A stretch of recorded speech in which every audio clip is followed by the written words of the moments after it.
Hello, everyone, and thank you for joining another episode of the Educational Leadership Podcast. We have another guest, a returning guest that we've had on here before. Excited for today's conversation. We have Superintendent Simpson from Guthrie ISD, Guthrie Public Schools. Sorry. We're Um, Oklahoma. Yeah, we're weird. well, excited to have you back, Superintendent Simpson. Hey, it's great to be back, Gary. Always good to talk to you and share things that we're going through right now with some colleagues. Absolutely, and I know we just give us a little bit about your background again, because some people may have not listened to our previous episodes. Well, I grew up in Oklahoma and spent went to college in Oklahoma and then left and went to Texas. Was at Sam Houston State as an assistant basketball coach for a couple of years, and then came back north of the Red River and got into teaching and coaching for 7 years, and then athletic administration for 8 years, central office assistant superintendent in operations for 4 years, and I've been the superintendent in Guthrie Public Schools for the last we're going on year 13 here. So starting year 34, I believe, in public education, and the last starting year 13 in Guthrie, which, as many of you know, staying that long in one school district is a challenge when you're the superintendent. Absolutely. And so today we're going to talk about an interesting topic. So we're going to talk about funding. It's always a hot topic, but it's a very unique uh, characteristic of it, for lack of a better word. So yeah, I don't want to steal your thunder. So go ahead. Well, one of the things that many superintendents are dealing with right now, and we knew it was coming, but it's the funding cliff as the ESSER funds go away. And when districts receive those funds based on their number of free and reduced students that they have, and so some received a lot more than others. And for instance, our district, got to look back here and make sure that I've got the right numbers, but our district received almost $8.7 million, or actually a little over eight, or no, I'm sorry, $9.8 million. And so that's a huge, over about 3.5 years, that's a huge shot in the arm, but it can also lead to a funding cliff that really makes you make difficult decisions when you've, depending on how you chose to spend those things. And so I was kind of reviewing what we did, and knowing this, we were intentional about trying to be strategic from the start on what we were spending that money on. A lot of it are one-time costs and things like that. And I listened to some districts that had spent that maybe on salaries of people. And the challenge now is that money goes away, and then you don't have the funding for those salaries, and so do those positions go away. But we were strategic in some of our positions that we created as well, and we found a way to carve those into the budget, knowing that we had 3 years to do that. Interesting. Okay. Okay. So, and what kind of impact did that make? Well, what it's done, and our district is very facility poor, and so we spent a lot of money on facilities, but we had already passed a bond issue prior to just before the pandemic hit, actually in the spring of 2019. And part of that involved, on the tail end of that bond package, building a new elementary school. Well, when COVID hits and the impending inflation that we knew was going to be there based on all the prognosticators and experts about what the economy and all of the federal spending was going to do, we knew that what we had in the way of budget for uh, building that school was probably not going to be adequate. And so we were strategic in some of that, and we took a lot of that ESSER money that was eligible to be used for projects in that bond that had been identified, and we applied that federal money to those bond projects. And then we were able to roll the money that we would have otherwise spent on those projects into the cost of the elementary school. and then make up for the inflation of what the building ended up costing, uh, based on the current construction climate versus what we projected when we passed the bond in front of the voters. And so give you an idea of that. That building had originally been projected to be and it's an elementary school, had originally been projected to be a $13.4 million building. And when we sent the bids out for gross guaranteed maximum price with the construction manager, the building came in at $17.1 million. And so, you've got an option of either you scale down the building and you don't build it as large as you had anticipated, and then you look like you're not being true to your voters on what you did. You scream about inflation, or you in Oklahoma, you give the money back to the voters. Those are really your options if you don't have enough money. And so we're thankful as we did that we had saved enough money through the other projects with the ESSER funds that we gave everything to the voters that we said we would, and still accounted for inflation. And then we're also a growing district. So because of that, we were able to start construction on the new school actually a year ahead of schedule, because of the growth of our property tax base. Interesting. So make sure I'm following. So you were at 3 million and it came in at 17 million. No, we were at 13.4. Oh, 13.4. Yeah, Okay. 13.4. Yeah, inflation was bad, but it wasn't that bad. Okay.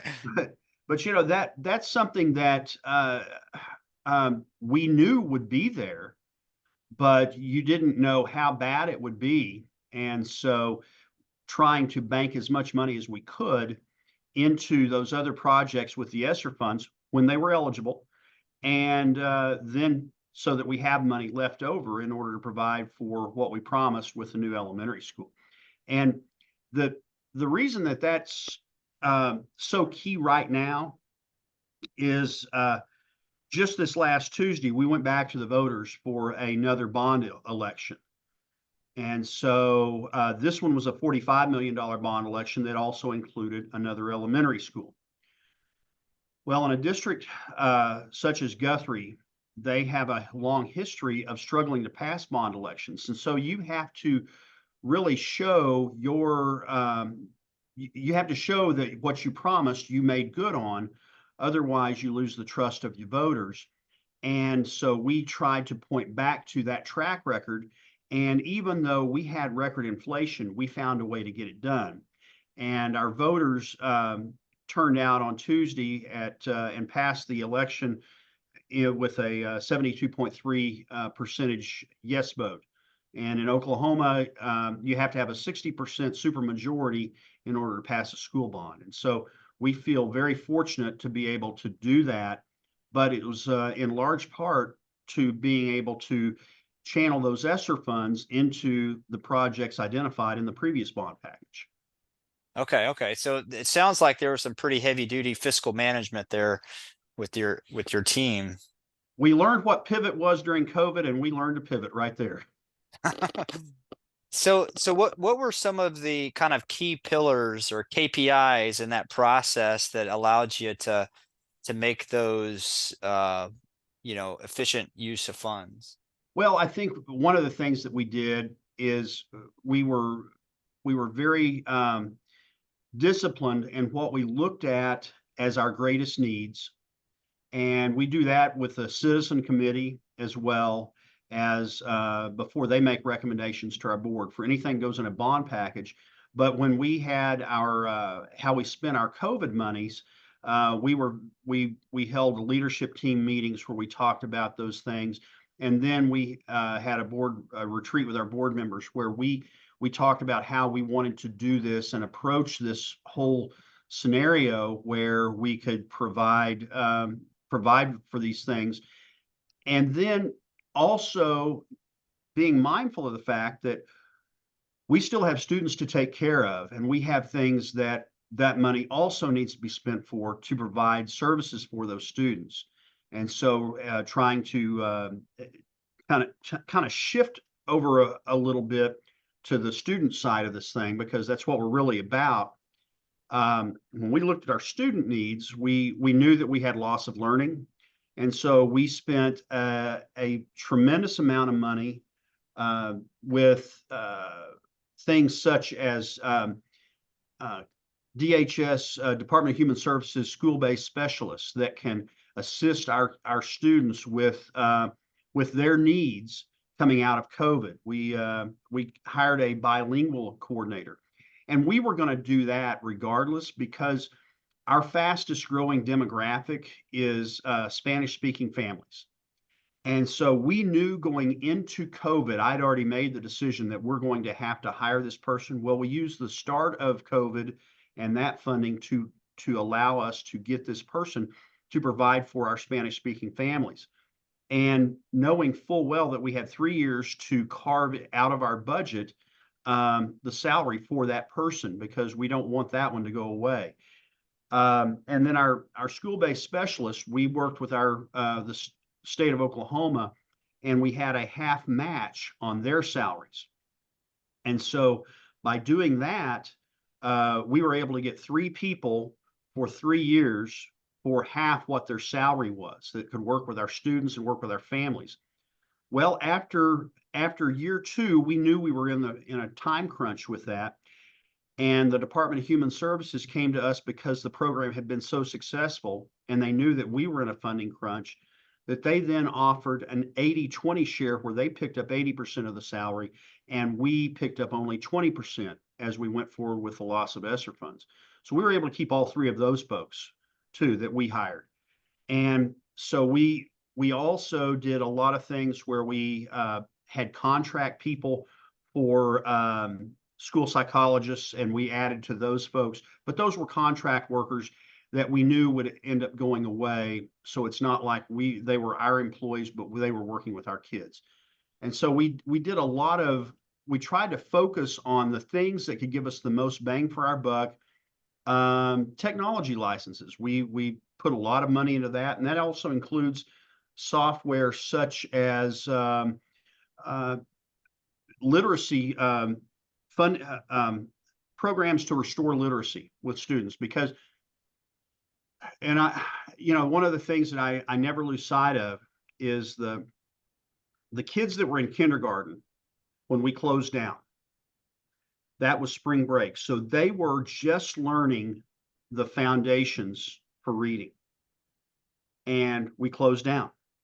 And then when we came back, and not every district was this way, but when we came back, we had a 25% drop in attendance and enrollment, because we had people that stayed home or didn't do whatever they were, didn't enroll with us, and they maybe enrolled at an online program or something along those lines. Then the following year, they came back to us. So they came back to us with limited interaction socially, and they came back to us with a lot of emotional issues, and they came back to us with learning loss. And so what I thought would be a 2-year window for recovery of those students has turned into, in many cases, a 4-year window at the least. And so trying to provide for those students, and I also can come speak to that as a parent, because my wife and I started our family a little bit later in life than many, and I have a son that was in kindergarten at that time. And so I saw firsthand the learning loss as a parent for kids in that grade. And there's not many superintendents that that obviously have had a child in kindergarten when they were when we shut down for COVID. But I saw that firsthand as a parent, as an educator, and so I knew the need there as well. And so we worked very hard to try and bring those kids back, and that's still a work in progress. And that's not just a thing in our district; that's a thing nationwide as well.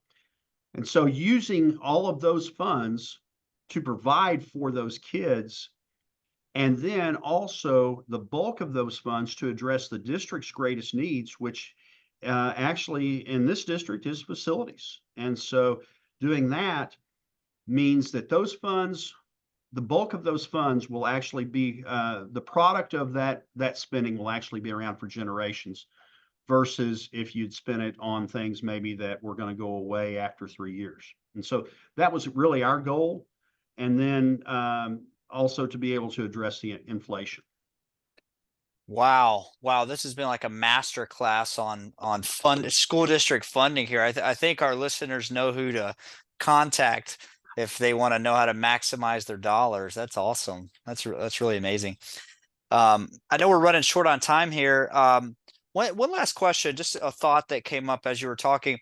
So, you look at school districts 50 years ago, or long, you look at kind of the football stadiums and the bleachers, and then you look at just, I heard about one district, they were importing a roof from Italy to put on their, so, I imagine there is something to some of that, like where you see this beautiful facility and you're like, man, I want my kids to go there. And then on the other side of it, there's kind of a fiscal part of it. It was like, okay, what do we really need versus what we want? How are or what are your recommendations on making those types of decisions? Well, this is the third district that I've been an administrator in, and what I've learned is each district is different with their community expectations. We are a very conservative community, and we have a faction of people that don't think you should ever pay any taxes, and not that communities are not don't have those folks, but I think we have to take better care of some of our public spending than other districts because of that. But I think also I've really worked to share with our community that your school is a reflection of what your community thinks is important by people that come visit you, whether they want to live in your community or whether they want to visit your community, or they may be looking to for a place to retire to. And our community is unique in that we were the original state capital of Oklahoma before they moved to Oklahoma City. We are one of the oldest communities in our state. And our state's a young state in Oklahoma, but we are one of the oldest communities. We have a rich history, but we also have a situation where we had not invested in our schools. In fact, when I got here, the newest school we had was built in 1989. And we've since built 2 schools in the last 6 years and going to build a third within 4 years additional. But when you're stuck there, people are not building new homes, and you're not growing and you're not thriving. And that's something that takes a change in culture, and that doesn't happen overnight. And that's one of the things I think I alluded to when we were talking about the podcast that we did before about sustaining leadership over time, because then you can point to sustained change in the community, and you're not changing directions every 3, 4, 5 years with the leadership of your school district. And I think that's important. There are districts in our state that have nicer facilities than we have, but what I told our folks when I got here is we can clean up our front porch and make our place look more attractive than it is, and then start to work on building a new house. And that's really kind of what we try to do. Yeah, wow. That's powerful. I mean, I think that's a great approach and a great to look at it. I mean, some things are only surface deep, but what you're talking about is a culture. I mean, it just makes a lot bigger of an impact. Okay, well, I really appreciate you being on the podcast again. It's always a pleasure to have these types of conversations. And I know our listeners are superintendents, whether they're board members or other people that are interested, community members maybe that are just interested in public education. Hopefully they're getting value. I imagine they are, because this is just really, really impactful content. So thank you again, Superintendent Simpson, for joining us. Thanks for having me, Gary. I always appreciate it. Absolutely. And before we close out, we do want to give a shout out to our sponsor, Ideal Impact. Ideal Impact's giving away hundreds of millions of dollars away to public education in the form of a free gift. So if your district needs additional funds, reach out to Ideal Impact. And for those that have been tuning in, stay tuned for future episodes of the Educational Leadership Podcast. Thanks.